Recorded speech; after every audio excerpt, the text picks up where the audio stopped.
if I'm sloppy at my job, maybe a kid can't pass the football. When you're sloppy at your job, people die. So, officer, excuse my subconscious bias and ingrained contempt for you. I've sadly seen far too much of what you've put my people through.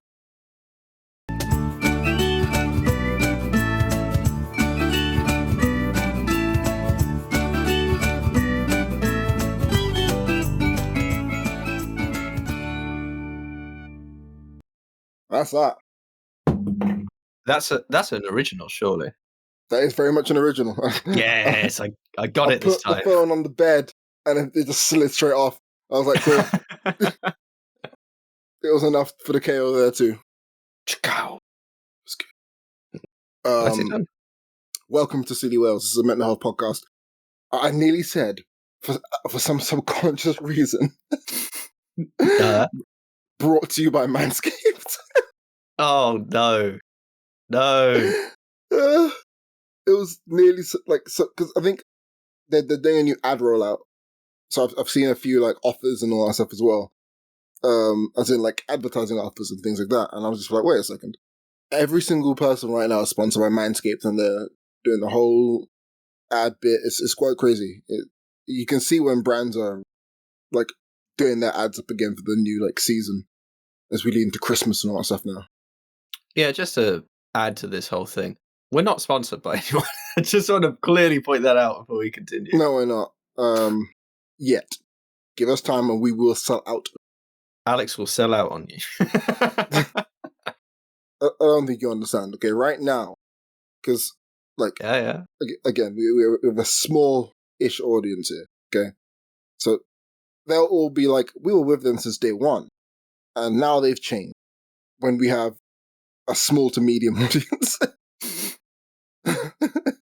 but you know what we will never do? We'll never not tell that this is a mental health podcast, and we would never not tell you that we discuss things that could be potentially triggering if you are sensitive in the realms of discussing mental health and things like, suicidal thoughts and depression and all that stuff. All the things that will get a channel demonetized instantly.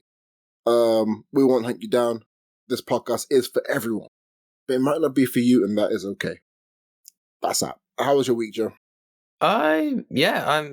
It's been interesting for me because of lots of, well, I'd say lots of stuff. There's really, it really shows to myself how much certain things consume my very thought process, that there's one thing that's happened and all of a sudden that has made me think that loads of shit has actually happened. Not really. Just purely that I got an interview for somewhere, and we'll have time for a recording for next week. Yeah. So, this is going out next week. So by the time you hear this, I will either have had my interview or I'm having my interview the day of. Probably it's on Tuesday, right? Yeah, exactly. So this will be going up like the morning of your interview. Hey, so give me good luck. I won't need it. But it's just a really different job in a very sort of naturalistic outdoors activity center kind of style thing. So, hey, if that goes through, then by September, I'll be doing a completely different job and trying out something completely different. I might really enjoy. I don't quite know the full. I don't until the interview. I won't know the full sense of what it will feel like. I think because I've gone there, but I went there, and now I realize what happened was there's a weird a middle company involved with the actual apprenticeship style part of it. But basically they do all the paperwork and stuff in relation to it. And then the place that I would actually be working at was not doesn't is the one that's hiring me for the apprenticeship. But even if they said oh yeah, we would like this person, they would then have to pass it on to the middle man group, and then they would have to say yes as well. So it's a whole weirdness there. But basically when I first went there, I met the middle person and the actual head honcho, if you will, I think I can say where it is, because whether I get the job or not, I don't think it's really a negative to say. I mean, particularly, well, I guess it does matter, because unlike if I say unlike Tesco's, for example, it's not like Tesco's is like there's loads of Tesco's. What do you like? It's not too clear. Maybe don't say it just in case. Sure. Just for the sake of it. We've seen people get fixated on me of all people to the point in which they spend multiple years like looking up and do all stuff. So maybe just maybe I'll actually take a warning on the off chance, maybe. On the off chance, the biggest off chance, yeah. So yeah, it's just like outdoor activity style thing. So yeah, so if I go there and the actual person's there, like the head of it, and I get more of it in that sense. Like I don't know what it will be like, but literally the interview is apparently from 12 to 5 o'clock. So that's not a normal interview length. Like that's more. There's more going on there. So we'll see what it is. I guess they might want me to do some stuff for them. I don't know.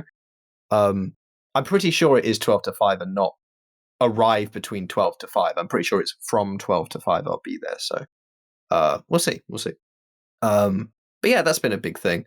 And I had another thing to add to that and I'd forgotten it, so I'll come back to that in a sec. But yeah, and it is interesting because when I was doing the like the application for it, like before any of this, I obviously sent an application and then I got the interview after having sent the application after the application date, blah blah blah.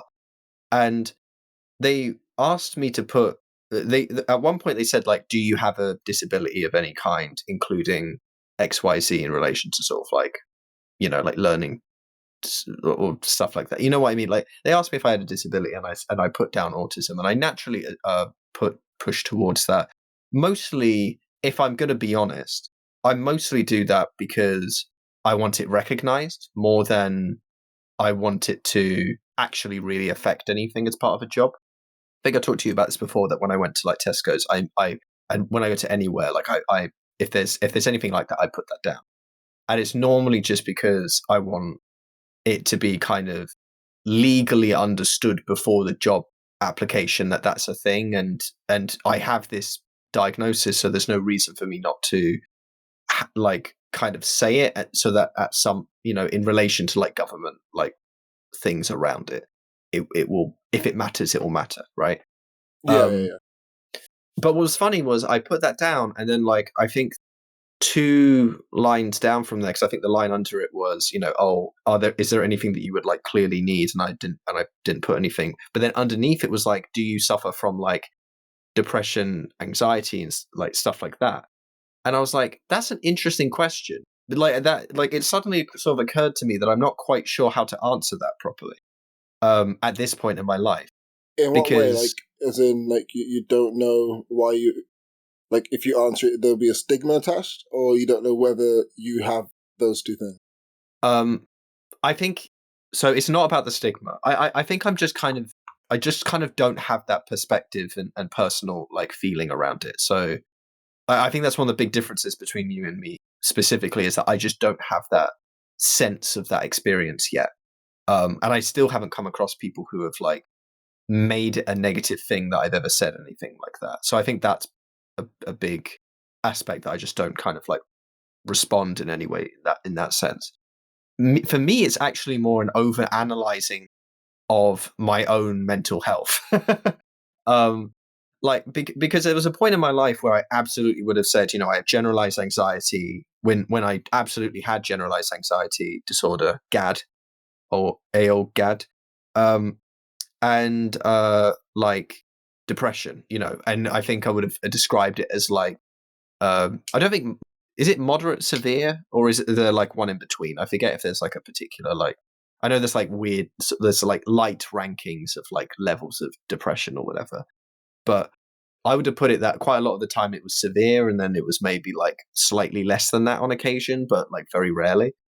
And now it's more like kind of I don't quite know how to decipher explaining it. Like I don't know whether to say I have depression, and I think this is more of a like a perception of what depression is more than it is me understanding myself. Where it's like, if if it like how consistently do you need to feel depressed for it to be considered depression? I think is what was going on in my head, and I was trying to work out like what what do I say? Like what's the sort of vibe I'm going with? And also anxiety. Like I do have bouts of anxiety, like kind of sporadically alongside depression generally, in association with like being autistic more than anything else. Like kind of getting in my own head, or misunderstanding things, that misunderstanding then like uh or like my or yeah, like that misunderstanding of things ends up like feeding into those aspects. So, like they're kind of symptomatic of like aspects of autism and maybe other things besides. But so I was like, okay, what should I call, like what do I say? And I was like, so I put down, I think, like, oh, depression and anxiety as relating to autism, I think is what I said, which was a confusing way of saying it, but like I didn't know how else to describe it without feeling like a liar, which again, I didn't have to put that extra bit in. I'm not really a liar for saying it, but I think it's that sort of overanalyzing thing where I'm like, I need to say the exact thing rather than like I can't just like if it had said, do you have depression or anxiety, yes or no, I think I would have been like, okay, I guess I have to say yes because I'm forced to. But if it was like yes, sometimes, no, I would have much rather said sometimes, and I would have been like yes, and yes and no, I would have like fried my brain trying to be like, am I more correct and true and by saying yes and or no? And I would have liked like a little dot dot dot afterwards to like write something in, like with when you do other, like to be able to write in like what it is. Um, I felt like I use those other spaces more than most people when it comes to like filling out forms of that kind. Um, Definitely the overanalyzing thing goes hard in there. I think I remember that was true when I had my what's the word again? Begins with a T. Like to check whether you are whether it makes sense for you to go into finding out whether you have like autism or anything else. If I remember it, I'll remember it. But I it's can't remember at all. yeah, But it's the yeah, it's like the medical thing where they check you to see what's actually wrong, and then they send you off to the people who actually are going to be able to help you, basically, or actually like fundamentally look into it. Um, I knew this. I know. I hate words. I hate how my brain grapples with words that I know and say regularly, and then as soon as I begin to hone in on the word to actually say it in another context, it's gone. It just it's so annoying. So, but I'll find it because that's an easy one to find it. Um, and so the idea was that like it's a long questionnaire, like with this one person where they're talking to me about stuff, asking me about questions and things like that, and me having to respond, and me taking not only a long time, but every single question almost. I felt like I really pushed this person by like saying, what does that mean exactly? Like what is that? What is it asking? Like I don't get the interpretation that this wants from me. Like I don't know how to interpret this correctly to answer it properly because I don't want to give the wrong answer. So and yeah, and then I think underneath all of that, like on this questionnaire for the application, it said like, what do you consider to be like the main disability, or like what do you consider to be the main thing that I guess essentially they'll have on their system, or they'll make the most amount of like uh edge for, I guess. And then I just put autism there, and then it went off. But there's just a weird moment where I was like, I don't know how to describe myself weirdly, and I don't know whether that's, I suppose that's a good thing, because if I'm wondering whether I have depression or anxiety, like whether I'm considered having it enough to be considered depressed or considered to be like have sort of anxiety of that level, then surely something must be going right in my life because it wasn't like that before. But it's definitely weird because I'm now in that middle realm where I don't actually know how to respond, and it's kind of like, and I've always had this fear that if I felt better and my life got a lot better, would I recount a lot of the things I feel now? Like, would I be like, oh, I don't even feel like I'm autistic anymore because I'm happy with myself or something like that? But that's also a very pathological notion of autism versus a very like kind of holistic notion of like who you are as a person. I don't feel like that anyway. now, by the way. But I think previously I used to feel that way, where it was like, where when I started feeling better, I was like, am I autistic? Maybe I'm not. Like, maybe I'm just bullshitting this whole time. Maybe like every question, like all of the stuff, like the you know, the trying to work out how trying to understand me and diagnose me and all of that stuff was completely wrong. Like, that's just what naturally happens in my head when stuff like that happens. So it's weird. That was very roundabout, I realized, that whole conversation, to come back to something.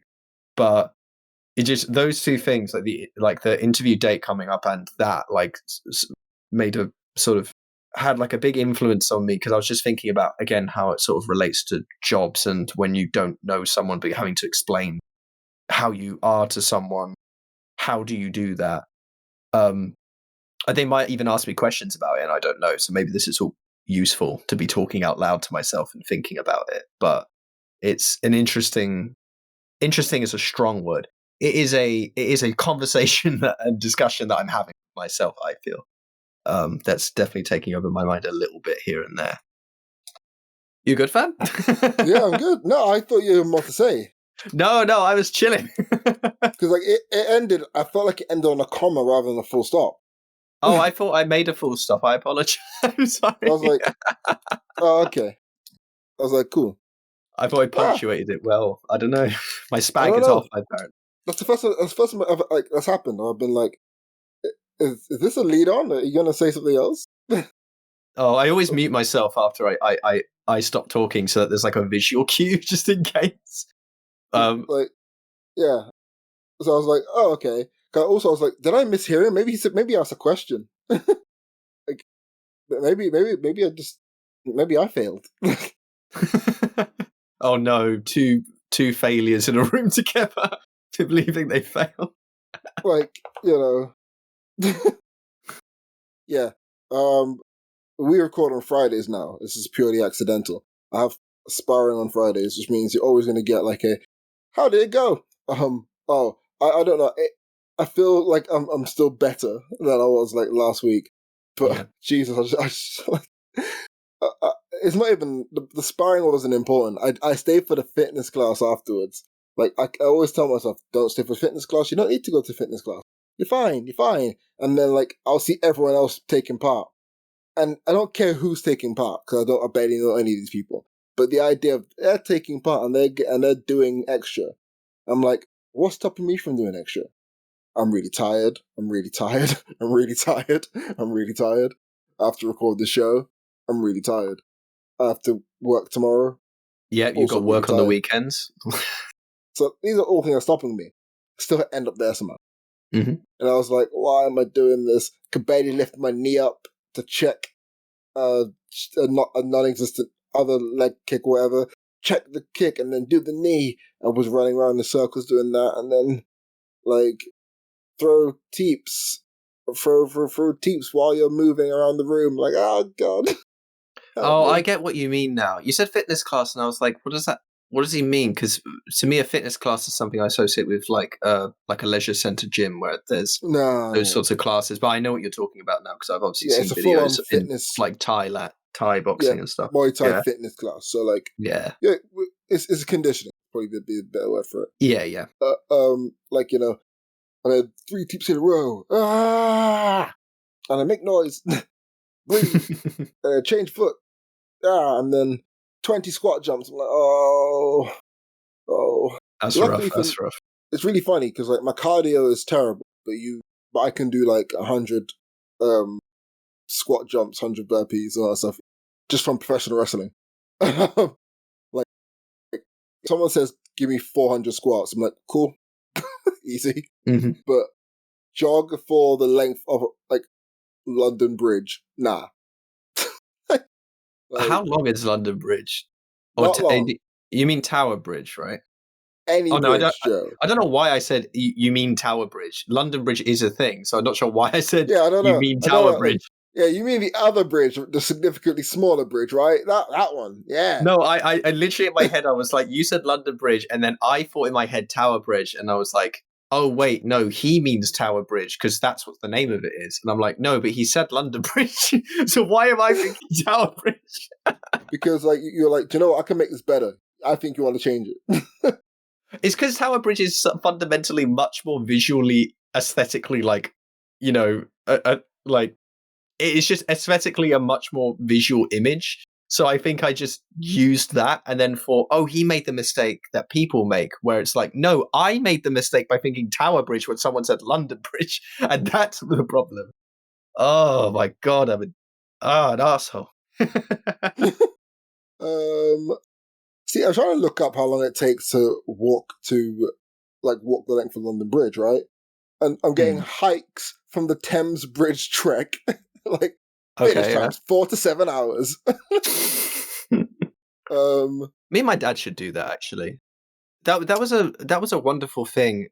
When I was doing driving stuff with him, we would go down to Greenwich a lot of the time because it was like, you know, you like we would go lots of, you know, initially we went to sort of local areas like, you know, a lot around like Mile End and places like that, sort of like that area of Tower Hamlets, and come back. But then we started to, and then we went to like Greenwich, and then we thought, oh, we'll walk up the river. And then we walked up and we got to an area where we thought, oh, this is actually a good place to park. Maybe next time we'll drive the car to here and then we'll walk from here. And so we ended up doing that multiple times. And we were like in Essex, like I would drive to Essex and then we would park somewhere and then we would walk from where we ended. And it was actually really, really nice. Like we did it over like, you know, 6 months or whatever, however long that I was sort of practicing driving with him, maybe like 9 months or so. And I can't remember how far we got, but we got to like villages on the Thames, like way further down from London. You know, because once you get outside London, you're just on a motorway. So every bit you're doing isn't that much more. You know what I mean? Like even if you're walking for like 3 hours or something like that, on as far as like the actual car journey, you've only added about 10, 15 minutes maybe. Like maybe not even that much to be honest. Because if you're like you get to national speed limit eventually, and it's like okay, so it's like 70 miles per hour. So you know you're immediately making up that time in within minutes. And yeah, that was really nice. So I feel like me and Dad should do that trek because we like just walking by water areas. I think everyone does, but like areas with water are just the best. I mean, that's why we walk by canals. You like come across villages. Yeah, like smaller places in Essex. Like when I say villages, it's like in certain cases they're not really. In certain cases, I would almost say it was like a village. There was one place we went to, and I don't remember what it's called, but it actually was kind of village sized. It was just very modern buildings or whatever. But it wasn't. I was going to say, like, did you go by like Raynham or someplace like that? Like, yeah, like we've gone Raynham. Yeah, we've been by Raynham and stuff. Like, like we went by the bird sanctuary, like not bird sanctuary, RSB. What you know what I mean? Like the Royal RSPBA, I think is what it's called. That's what it's called. Or RSPB. I always forget with those acronyms. But it was we've gone across like all of that, and it was really, really nice. And I got messed up the other day because I was cycling to like football training, and I was like, hey, do you know what? This is a hill. And I went up the hill, and it was like in and around like Finsbury Park area. I've just left Finsbury Park, and I've never I was like, I don't cycle through Finsbury Park. Let's just do this. Let's enjoy it. Was it Finsbury Park? Was it Clissold Park? It was a park. And then I knew I was in the north of London, and I was like, cool. So I know where I'm going. I can figure this one out. And then I went down a hill, and I was like, made a left turn. I was like, wait a second, am I in London still? Like, I was like, what happened? What happened? Like, why is there like loads of Greenland here? I'm not just like normal green. I mean, like things are green, and like there's just farm fences, but there's no farms, and there's like a really weird petrol station, like a harvest petrol station. Like, I can't wait to learn where you were. Where were you? No.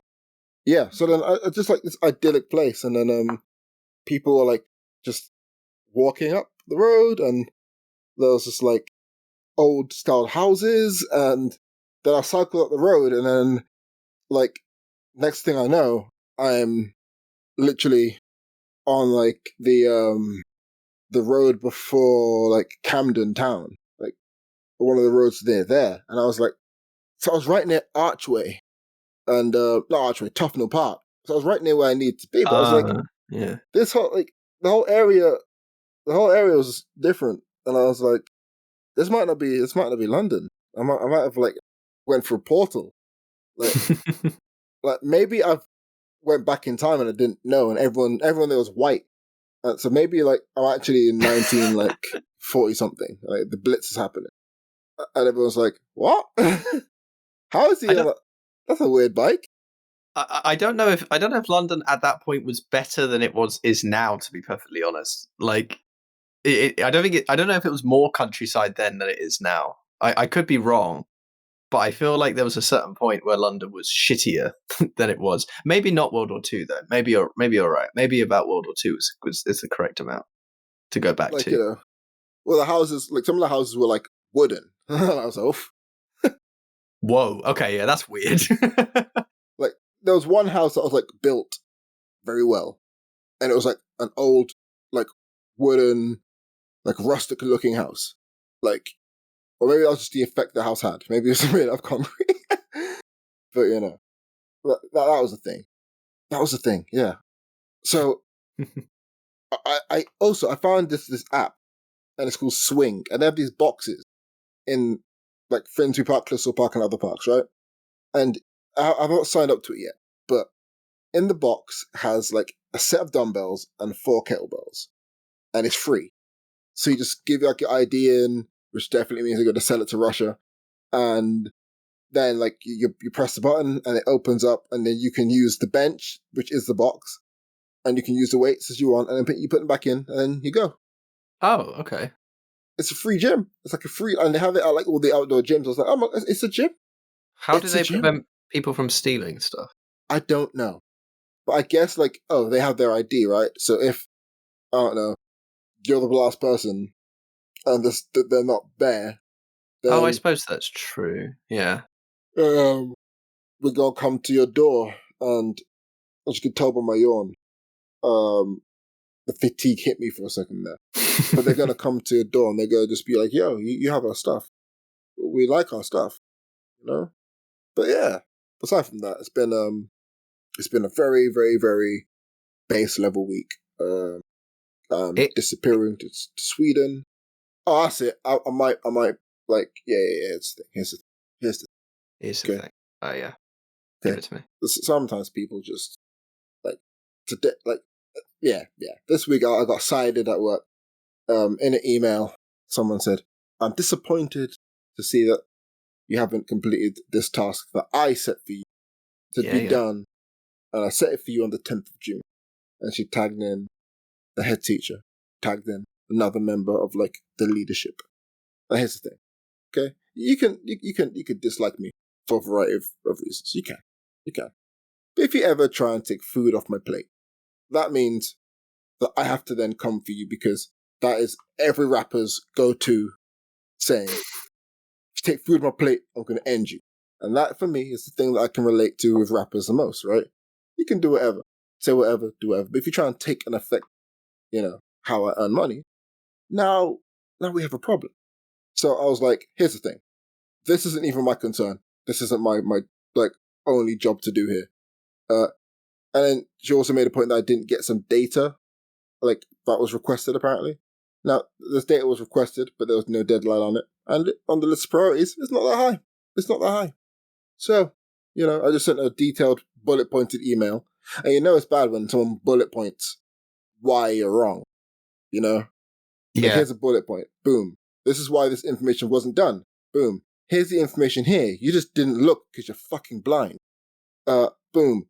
Also, I've not been in every single day of the week because apparently I'm the only person who can do this job. So, if there's only one of me, guess what?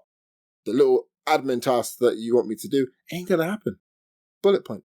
And I just sent the email off. I was like, many thanks. As always, you hit them with a many thanks. Okay, like here's the thing, like you don't tag in because things they're not my superiors, they're your superiors. So you tag them in to make it look like, see, look, I'm giving instructions. See, look at me, I'm a leader, I'm a warrior. You're not. like, like, like you're a white woman in an industry that is dominated by white women, which is education. Like, you're fine. You're always gonna be fine. Like, just be semi-competent and you'll get a job. Like, get gossip enough with other people in education and make jokes at minorities' expenses and make inappropriate comments about the kids, and you'll get a promotion, you know? You'll be fine. You are a protected entity. But the reality is you're not a commodity. But don't worry, because we value protected, we value people like you. Because people like you always get ahead. Okay? But why are you coming for me though? Why is what I do always a factor, you know? Truly, I think the part that bothers me the most is the CC. Like, I this happened once in not in a works place scenario, but in a house that I lived in. There was something I did where I like contacted the landlord and genuinely like all to be very clear about the situation. It was like there was a problem in the house. The landlord was actually a good landlord and was literally like, call me if there are issues kind of landlord. I think they had like maybe it wasn't an agency. They had 3 places, I think. Like one I used to live next to, like in an old house. I lived next to it. The house I was in, and then one like much further away. Still in Bournemouth, but further away. And so I contacted the guy about something. And I think it was like, I don't quite know what the issue is. If you happen to know what the issue is, like, then let me know. And then if I, and I think even after that, or maybe even beforehand, he was like, yeah, if there's anything if there's a thing that you need to fix, like you can buy the stuff, show me the receipt and I'll pay you back like whatever it took to fix it. Like if you're going to Wilco's, Rip Wilco's, and you're buying stuff from there and whatever you're going to fix something like a tap or whatever. I think it's something to do with the shower. And I did this and I can't remember exactly how the information ended up coming back round, but someone in the house found out and they found out and they didn't like that I spoke to the landlord without having spoken to everyone else about it.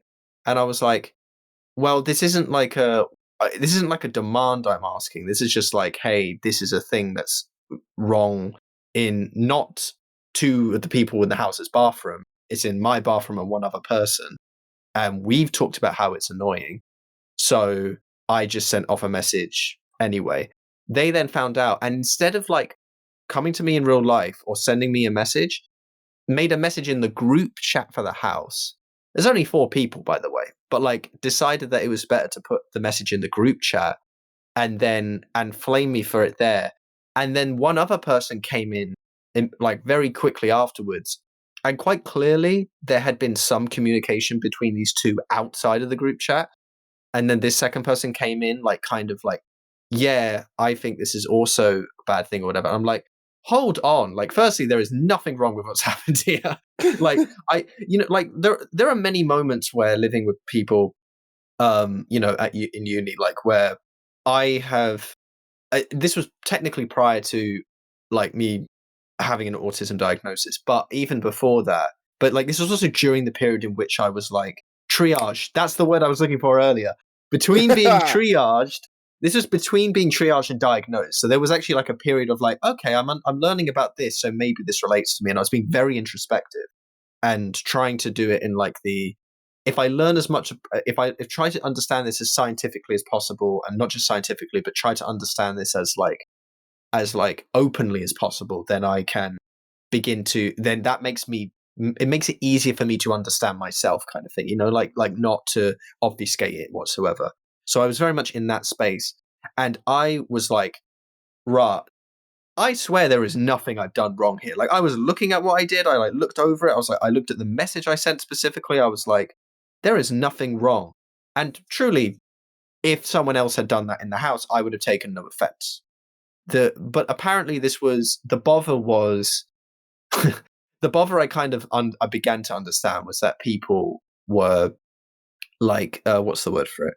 They had like past experiences with landlords, generally with shitty landlords. Again, I wouldn't have done this with a shitty landlord because I wouldn't have bothered. I would have maybe tried to do something myself, but because this was a good landlord and I actually had a bit of a relationship with them. Up you, Paul. You actually aren't the worst. I don't like landlords particularly to a certain extent, but I actually think you were a good guy.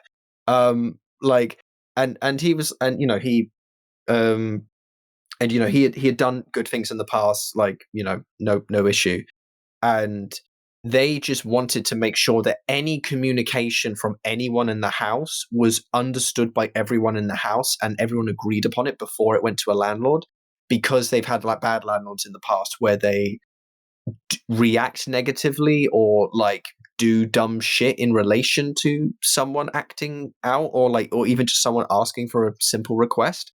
This was that was That's something I can understand if someone explains it to me, but there really wasn't that great an explanation. And in fact, I think we had talked in the past about like, if we make any major decisions, let's talk about it together. But this wasn't a major decision. This was like the most minor thing. It wasn't like a big thing. It wasn't like there was water in the wall, like damp in the walls. This was like, oh, the shower fixture's not working at all. Is this because of a pressure problem, or is this because of the head of the shower or whatever? Like we weren't sure. So we just asked him, like, yeah, like you check it, like, because you said, like, come around and check these things so that they don't become bigger issues. I was not bothered by the explanation. I was bothered by the fucking dogpiling that came on me as a result of this. And it was like, firstly, I don't deal well with group chats in general. Like on Discord, I'm in a few things. I don't fucking pay attention to any of them. If someone doesn't like send me a direct message, I don't know what the fuck is going on, because I'm just not gonna. I can't, like, with the amount of shit that's there, I'm just not gonna look at it. I'll go in it and get rid of the notifications, and maybe then I'll read it. But apart from that, I'm not like actively looking at it. Any WhatsApp group chat, I basically get out of as soon as possible. Or anytime a message comes up, I'll fucking mute it for an hour, and then I'll come back to it in my own time when people stop fucking messaging, like, because everyone messages all at once, and I'm like, fuck off. So I'm like, okay, right. And I couldn't do anything. I couldn't do anything about it. So I found a friend that didn't live at the house, and I just said, like, what are you up to? Like, can I talk to you about something and just like get a sense from you about what happened? And then I just went to them and I fucking vented, and I couldn't help myself. I was like, okay, I'm gonna speak for a bit, and I just want to vent. Is that okay? Like, are you okay with that? And they were like, yeah, no, it's absolutely fine. Like, like, Sophia is wonderful, wonderful person. Love them to bits. That's not actually their name. Sophia, yeah, Sophia's their name. Jesus Christ, Joe, trying to make it so, To be clear, I haven't spoken to this person in a while, so it's not like I don't currently know them or anything like that in particular. Doesn't matter if they somehow be like, you were mentioned in the show. Remember that Joe guy? Yeah, he mentioned you in this stupid podcast that I listened to. Sure. And then, next thing you know, you leave the house. Name. I'm not saying their full name. Come on. You're allowed to say someone's name. You're allowed to say the first name of someone that you hung out with a long time ago. And again, it's not. I'm not even saying anything weird about them. Literally, like, I will. I even said that they were a lovely person. Genuinely had really good time with them. And I think they're doing pretty well with them, from what I understand. And like, I just went and I was like, yeah, can I like just talk to you about this? I just want to vent, and then I want you to tell me whether anything I've said, because I was like just in my head, like I've got the whole fucking argument in my head about what's happened, and like what, and I was basically just trying to figure out, have I done something wrong? Because I do not think I have. Have I done something wrong though? And the only reason I got to this point, the only reason I got so pissed off was because of that group thing. So that's why the CC thing really bothers me. Because if that person had come to you and like said something, I'm sure it would have been annoying for you, but very different, like you said, like taking the food off your plate or whatever, or like in my case, like make a weird moment of perhaps ostracizing me in some way from the rest of the house. You know what I mean? Like it easily could have become like this really weird, like thing that ends up, sort of hanging in the air and no one talks about it. Right. And it's just like, and I don't want to fucking deal with that anymore. I've had that happen in the past. I don't want to fucking deal with that now. That's awful. I hate that feeling, because then I don't want to leave my room. Right. So I'm just like, okay, So I needed to pass something about it. I needed to fucking get it out of my system. But holy shit, I think that bothers me the most. Like I can imagine on Twitter like a very similar experience if I was on Twitter. Like Yeah, like if that kind of thing happened. Like God, thank God again, Twitter that wasn't in our school because like wasn't around like in the same way in our school. Because like if I had to deal with like someone in like fucking tutor group or class like saying some shit, and I'm like, what am I meant to do about this? How am I meant to react to this properly? And I don't even think that that's like a neurodivergent like problem. I think that's a general issue like that exists across everyone. It's just neurodivergent people I think are more are naturally more likely to realize how stupid it is a decision to make. You know what I mean? Like it's not like we like because it feels so bad. Like we clearly understand why would you do that? Do you know what I mean? Like it doesn't feel good. What I wouldn't act that way, kind of thing. So fuck me. Like yeah, that It's I like empathize, fam. I it's empathize just a like lot. we don't need to go down this route, you know. And also you can like the type of people who you tend to deal with in education. Like I'll say this now: it's education template. You'll come across these people, and they come in cliques like the children. Okay, there's the ones who think they are above everything, who don't really follow any sort of guidelines, but will also quickly be very quick to remind you that you're breaking a guideline the minute you do it. You know, there'll be that group. Then there'll be the group of people who are fairly chill and just hey, we're here. Yeah, We have to have a good time. You know, they have a group of people who they just do their job and they go home. it's Now, surely every job though. Like yeah, I doubt there are but the any reason where why there it's isn't that more like thing is experience. because we relate to it with school. So Yeah, you think that educators will be better than the other children. They won't really do that, and they'll get things remotely done. No, those cliques exist, and I've made a point. You know, hey, do you know what? I'm 26 or 25 when I originally got it. You know, I'm not gonna join in with any of that. I'm just gonna literally be the guy who goes in and goes home. And I was like, I'm good, but after a while, people always get caught up in a clique. It's been 2 years, not in a single like group or of any sort. I'm not in a social circle properly. I'm just like, this is great. I love it. I love it. But that comes with problems because people don't like that you are that person. You know, oh, I can't talk to him properly. Is what like that the clique of people who also who CC'd me to try and out me or whatever. It said as well, like we don't need to communicate. So why our jobs never overlap. So Mhm. yeah, I But find it fun. you're not an antisocial person. So like I'm trying to think what that even looks like. I understand that like, you know, you're Oh, just not like I don't. creating those So relationships, but literally, I come in, I say hello if somebody is like saying hello to me. I speak when I'm spoken to or when I actively need to. Um, I am pleasant. I'm never like angry or upset.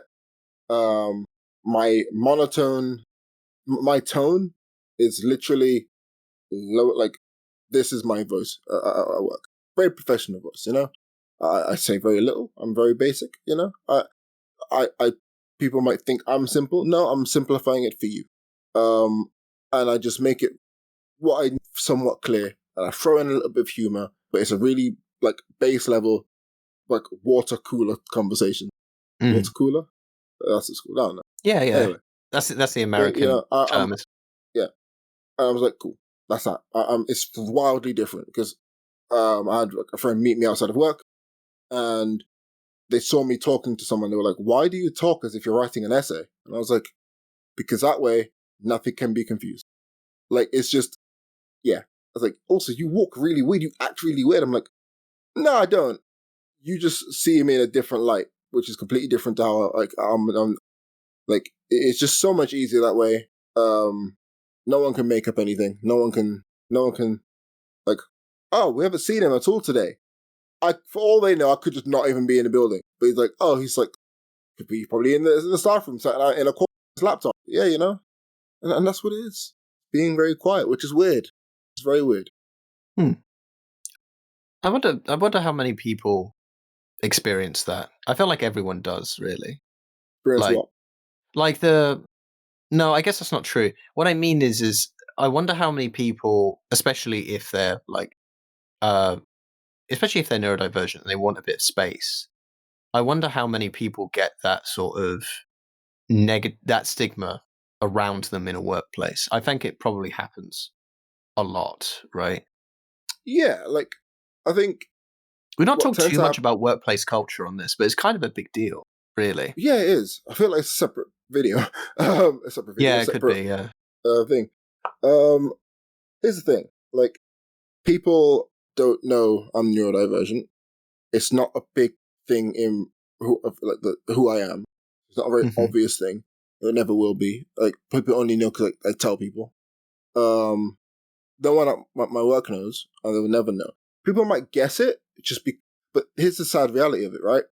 Like somebody said, "Oh yeah, I think he might have needs." That's what we say about the kids, and I heard them over saying about me, and they're like, and someone responded back to them going, "Why?" "Oh, because he's really quiet." And I was like, "That is a terrible reason." Yeah, that's not like, a good reason. like do you remember where we are? Like, so I'm like, okay, cool. So one person is gonna like say that because I'm quiet, and the thing is, in that regard, I ain't even quiet because for the sake of I'm just being quiet. I'm quiet because I don't want to talk to you. Like, like like a lot of the time, it's just I don't need to have a conversation, so I'm not gonna have it. Right. Which is weird because if there's a conversation to be had, I'd like to at least be in the conversation. But like, nah, you know. But yeah, workplace, yeah, like neurodivergency or like any sort of just humans in general. Like the idea of having space in a shared space is a very like novel thing. But people are also introverted and extroverted or whatever. So there's some people who seek like things to do or like people to talk to or like spaces that which they can be in, while others try and hide and get a moment's peace. And you really see the clashes of like somebody who likes their own space, but is in a social group, so that space always gets invaded. Like they sit down to eat, Hmm. and then like, oh, here's all of my work friends, yay!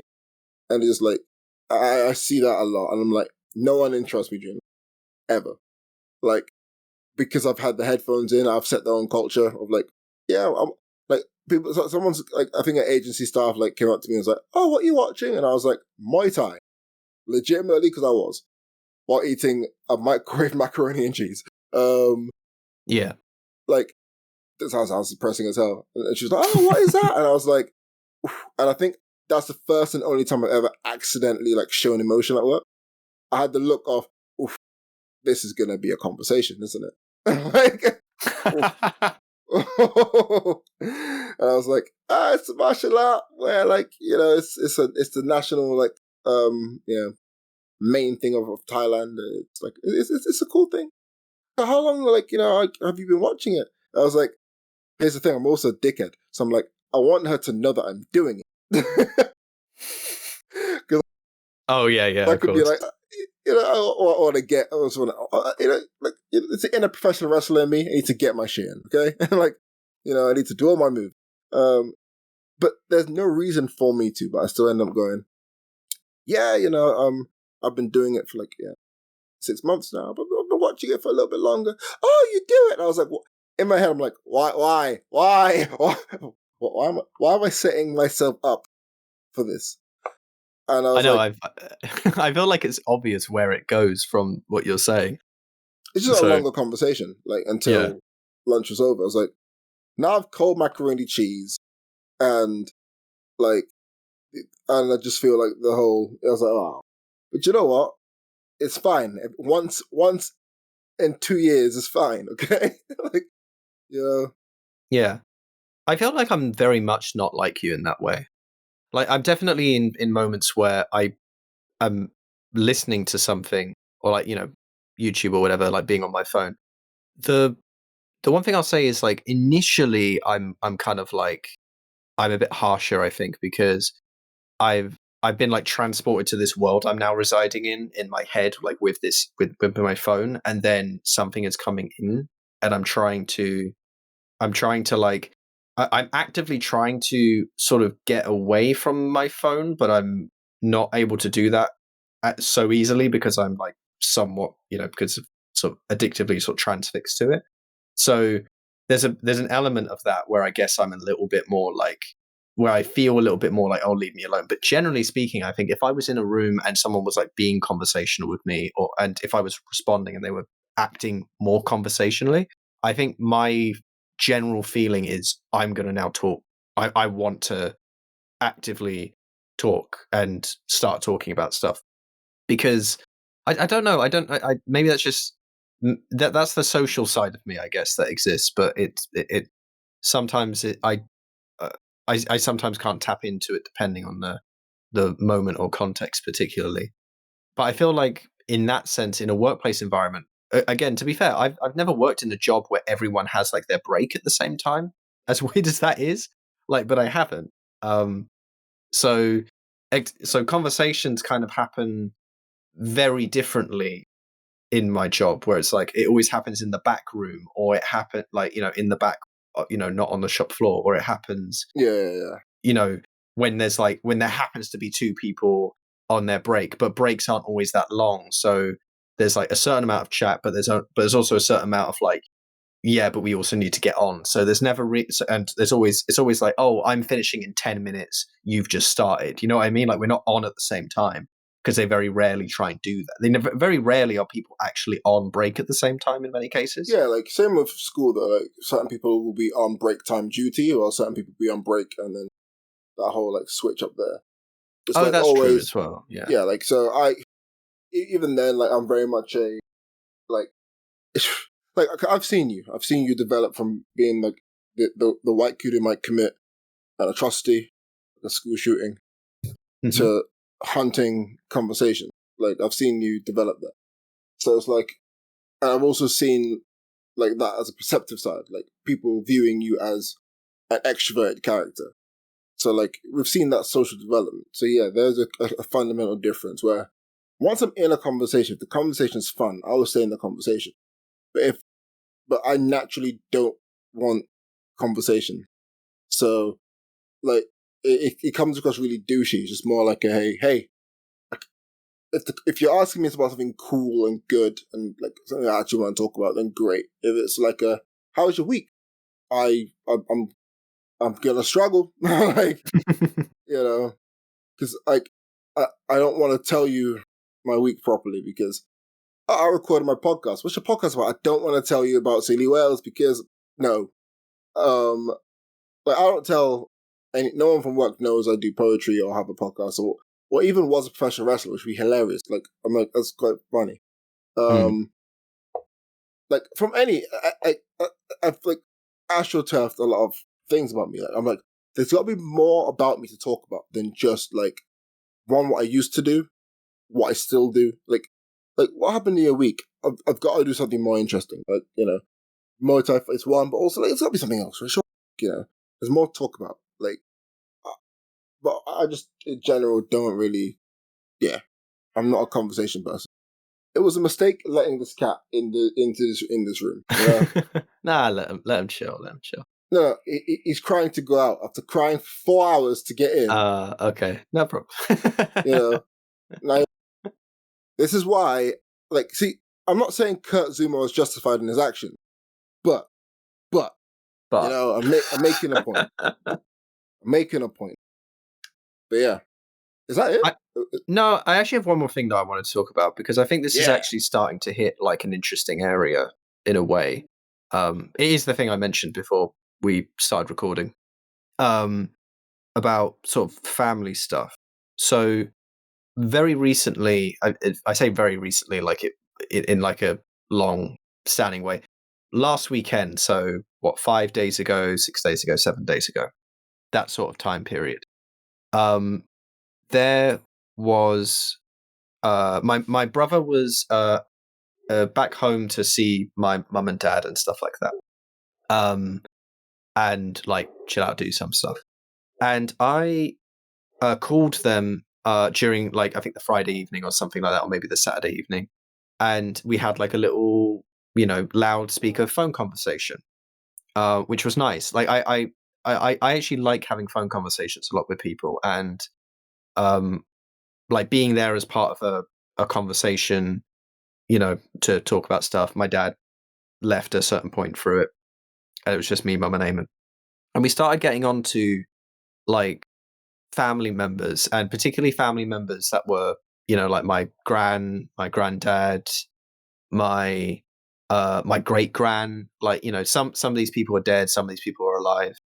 But generally speaking, like kind of the people that we don't always know super that much about sometimes.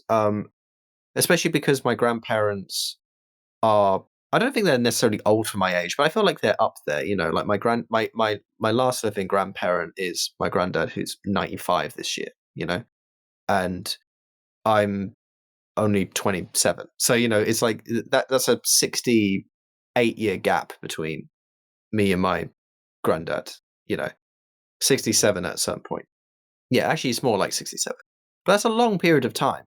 And so but like my gran, for example, me and my brother didn't know very much about, and my great aunt Beryl, who died very recently, we didn't know like a super much about, like, and my great aunt Beryl and my gran were sisters. So, like there's a lot that we don't kind of know about, and just sort of learning about them.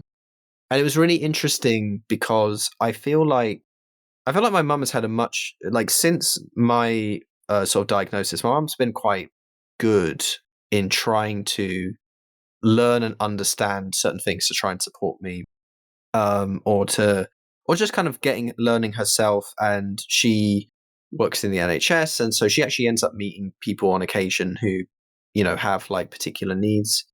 And in this case, she was mentioning that there was someone that she like there was a patient with needs that she kind of realized were similar to mine in certain aspects, like the and what could be associated with like autism and things like that. Very much undiagnosed, because very few people. Well, actually, no, maybe he was diagnosed, actually. I can't remember if he was diagnosed. I think he might have been just diagnosed like really late in life anyway. It was something like that. And we're just talking about that. And then the conversation like ended up going to my actual family, my granddad, who very much might have been someone who really like actually is an example of someone who perhaps would have been neurodivergent, considering the way he was in many ways. And also just kind of generally about mental health when we look at it in the past, because there's a like generationally now we're much more aware of this sort of thing, and we're much more okay with accepting its existence in a way that, and when I say that, I mean in a generationally, I don't think that we have the issue that past generations had of the sort of like get on with things mentality, which is just a toxic, shitty mentality. And when I say previous generations, I'm not necessarily saying even my mum's generation. I'm saying that there, as we go in the past, and we do come across a bunch of people who really just don't give a shit about like some of these, about the idea of someone being, different from them and needing different things, right? That there's this sense of you have to behave in a certain way and act in a certain way, and very much like this is the, culture. The culture like really drives home just how you are meant to be in society in a way that's not inclusive whatsoever. Down to, whether it be like your sexual orientation, the expression of yourself, like even, I mean, quite basically, like, yeah, you're not white, therefore you are not welcome in the same way, like whatever it may be. And something that really struck me was like some of the, I won't go too much into any one in particular, but there were conversations about like, my gran, before, she worked in a post office for 10 years before she got married to my granddad, and she was married at 29, which was quite old back then. Like that was actually a surprisingly old age for a woman to get married, and very much it was one of those weird things, like where, where like the idea of like, oh, if you're a woman in your 30s and you're not married, then you are kind of generally considered like a spinster, basically, kind of deal. And her sister Beryl was like a real party animal when she was young, and and lots of things like that, and just kind of describing what life was, what like life was like when she got married, as opposed to how she lived before. And there's a real sense that I got coming through all of that, which was just like how much those people felt and like had these like had like proper emotions and emotional lives and real, and with and could have been in a different time period, very different people over the course of their life, when we're so much more accepting of people's choices and also what they are, being who they are, being able to express that, and not having to fall into the traps of like these weird cultural norms and sex norms and things like that. Something else I found about, by the way, which was hilarious. This one actually like really rocked me, because I thought it was so funny, and it also shows how, even though like I can, someone can be like, oh, your granddad, because I can complain about my granddad for eons. Like, he is my granddad, and I respect him on certain accounts, but I don't like, if he was a person in real life that I didn't know through my family as being family, then I would never want to be around him, right? Like I wouldn't want to be around this, guy who nowadays is like just essentially conspiracy theory central and racist. Like obviously he's more than that. I'm being derivative by saying that, but you get what yeah, I mean, to be fair, he's reached that point in his life where he is kind of essentially, his mind is degrading. I think we are quite convinced that he has like dementia, or he's onset dementia and things like that. So let me get this straight: is he a conspiracy theorist on the right wing? He is right wing. Yeah. How does that even happen? What do you mean? Like, I guess he's the parent of a of a socialist thinking person. Doesn't mean that he is a socialist thinking person himself. Yeah, no, God, no. He never was. Like, he never was. What do you mean? Like, he never was that.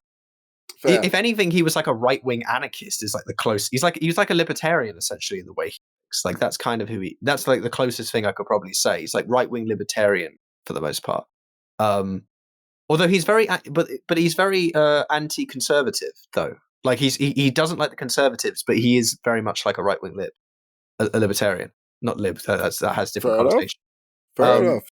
But this was really funny. We learned about my mum's granddad, who I didn't really know it. I've never really heard that much about them, because my mum hasn't like explicitly like gone too much about like her grandparents. But it was funny that apparently when my granddad first met my granddad, that he said, I really don't want to fuck up this quote, but I'm sure I'm going to fuck up this quote. But he said something to the idea of, or to the chime of, Derek really takes his joy miserably, doesn't he? And I was like, my God, was that man like capable of like reading into him so well and recognizing how much of a grumpy git he really is, and like like. And I think it says something. I think I've talked about this. This is what I was trying to say earlier.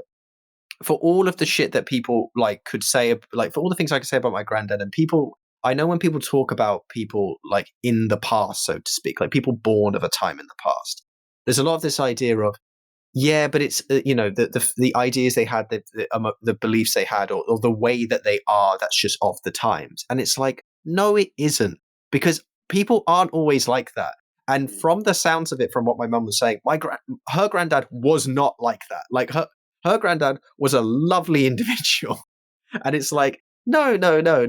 There are people who are pieces of shit, and there are people who are not, right? And there are people who act badly, and there are people who don't act badly, Like my granddad is never going to hear this podcast ever. So I'm perfectly happy talking about this, purely to say that there were... Until like you go around and see him next, and he's like, yeah, podcast is shit.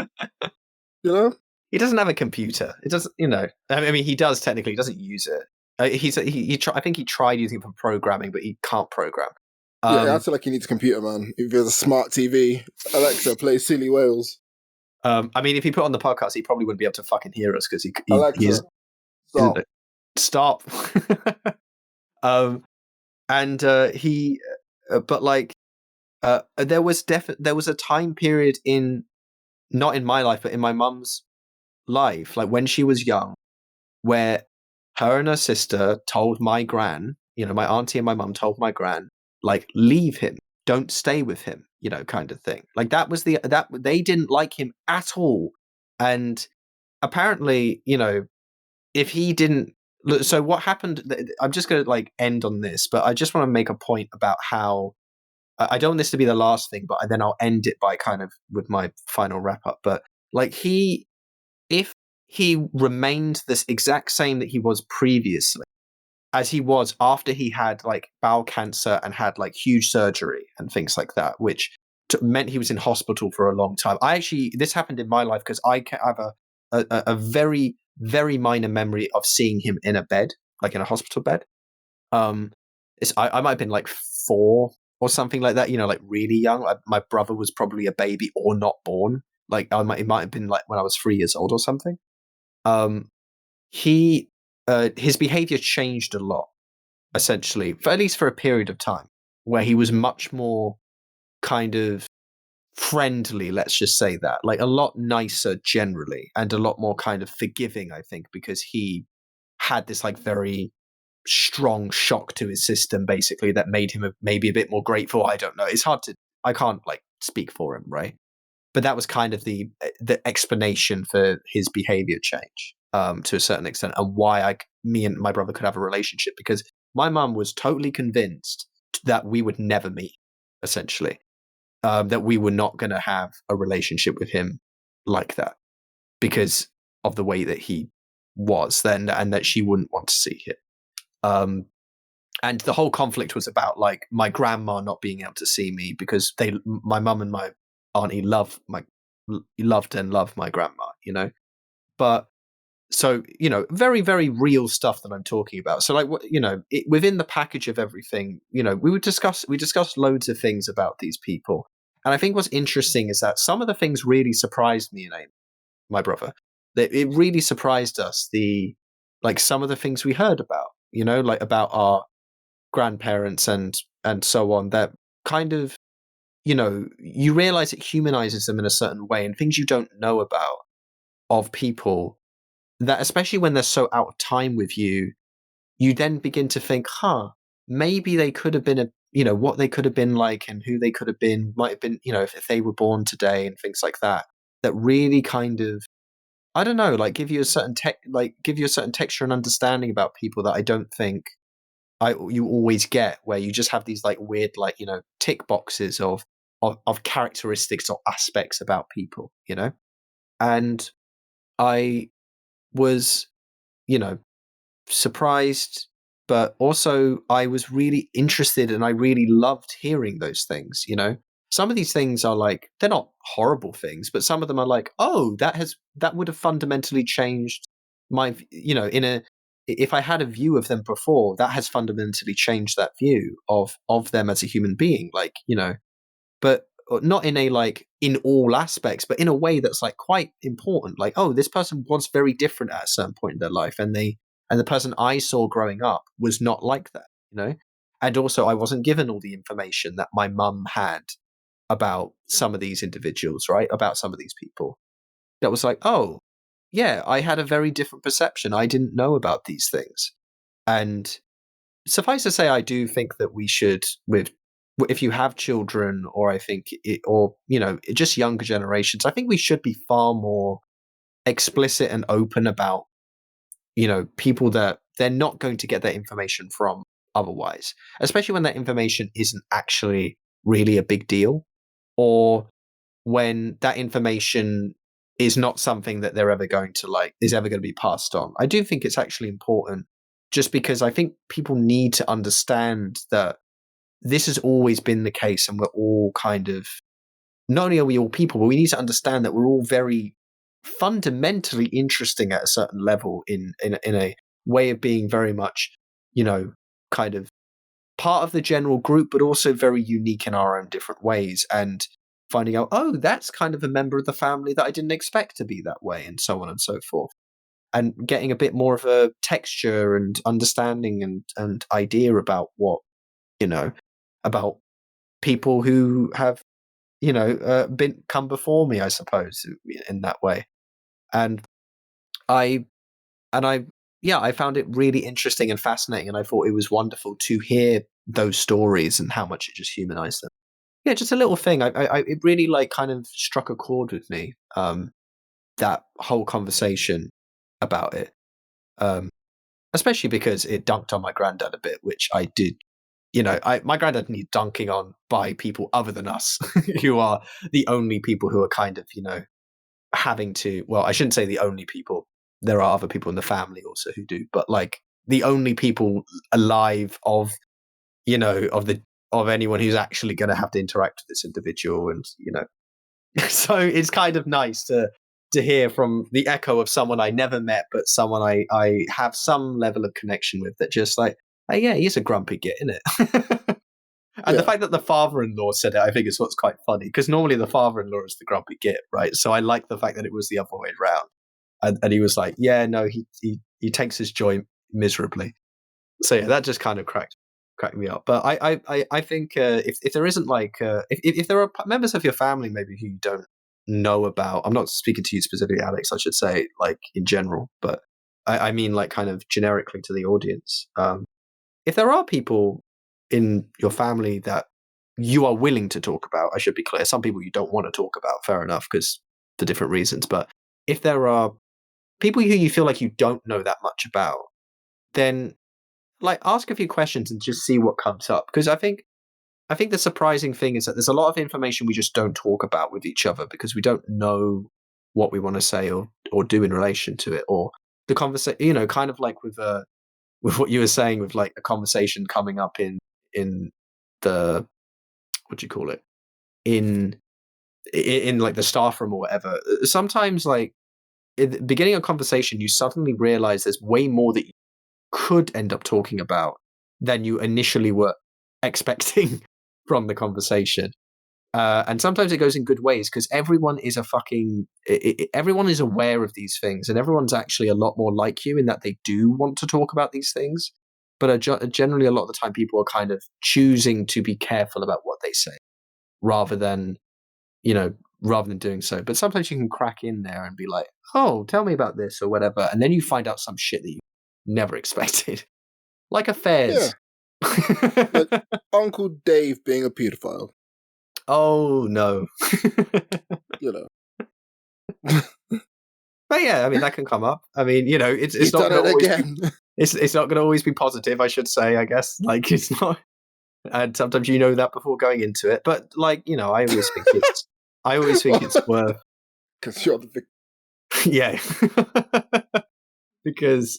because you were made aware of it long ago. But no, I do think that I just think that one of the things I've learned about myself is that I just think more information is better. And I think the thing I hate the most is these specific. Oh, that's very. I just realized it's very appropriate given that voting is coming up. The amount of obfuscation of actual information and talking sideways about topics and not actually answering questions when asked about, what you've been doing while in power, things like that, just dropping that in there. But I think it's an incredibly good thing, a refreshing thing, and a wonderful thing that we do actually be more open, because it gets rid of a lot of these shitty norms and stigmas and cultures that we create amongst ourselves, which are not only fake because they're based off shitty information, they're also fake because no one actually properly pays attention to them or acts within them, and everyone just instead feels shitty for acting outside of it, except for the people who are like, oh, it's actually not that bad, and then act outside of it, and then are outcast by the people who actually do want to act outside of it but are not willing to because they're scared. Boom! End. And with that, we're going to take 2 steps to the rear and get out of here. We're in the wind. See ya. I said end. Where's end? End. Stop recording. Is that what it is? Yeah, it is, but